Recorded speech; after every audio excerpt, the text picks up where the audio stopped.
Hello everyone, good morning. यो चाहिँ गौरी शङ्कर हिमाल हो। अलिअलि घाम लागेको छ त्यहाँनिर, खासै देखिएको त छैन हिमाल। त्यसपछि म सर र भिडियो गरिरहेको छु। यो चाहिँ रामेछाप हो, पारिपट्टि। म चाहिँ वारिपट्टि दोलखाबाट चाहिँ पारिपट्टि रामेछापको भिडियो लिइरहेको छु।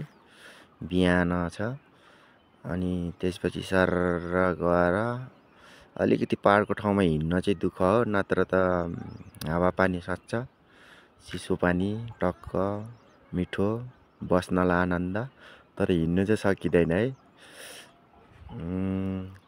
अनि यो चाहिँ रामेछाप र दोलखा चाहिँ खिम्ती खोलाले छुट्याएको छ। यो चाहिँ खिम्ती खोला हो। अनि त्योभन्दा पारि चाहिँ यो चाहिँ दोलखा हो। म दोलखाको अब तपाईँहरूलाई भिडियो देखाउँदैछु। सर यो सबै दोलखा हो।